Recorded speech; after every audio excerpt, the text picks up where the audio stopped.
এখন সময় হইল সকাল 7টা। এখন নেটটা সরাই, এই হইল গ্লাসের অবস্থা। আর এই হইল পায়ের বাপরে বাপ, কিছু দিতে হবে না। এই ভিজিবিলিটি হইলে তো গাড়ি চালানো দেব না, রাস্তাটাই দেখা যাইতেছে না সামনে, গাছেরও কোনো খোঁজ খবর নেই। আমার এই যে সামনে বরাবর দুইটা না 4-5টা বড় বড় বিল্ডিং আছে, কিচ্ছু দেখা যায় না। ওই যে মোটরসাইকেল একটা যাইতেছে, হালে দেখে না দিককেই চালাইতেছে কে জানে।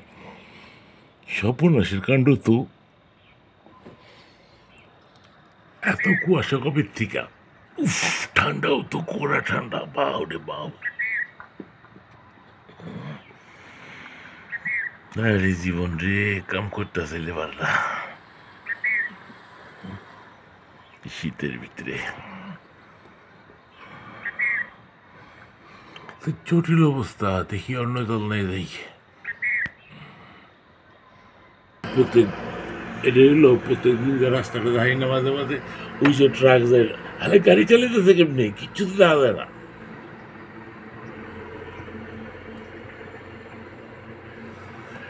কাম তো সেইখানে যদি এই অবস্থা হয়, তাহলে হাইওয়ে তো আরো জটিল অবস্থা।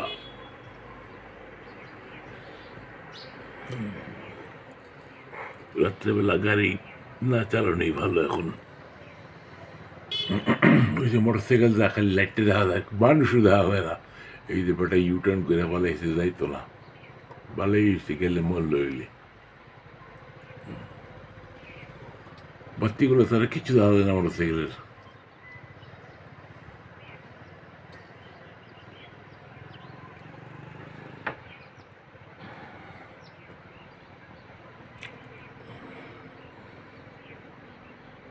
শীত তো সেরকম শীত লাগতেছে।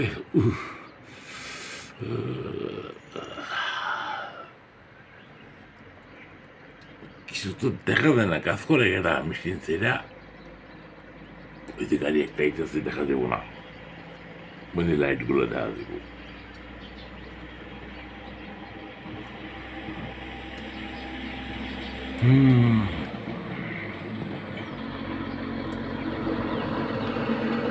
এই যে ট্রাকটা যাইতেছে, মিক্সারের ট্রাক, আফসা আফসা বোঝা যায়। এই যে এখানে একটু ক্লিয়ার বোঝা যায়, মানে কত 50-60-70 ফিট ভিজিবিলিটি। কঠিন অবস্থা।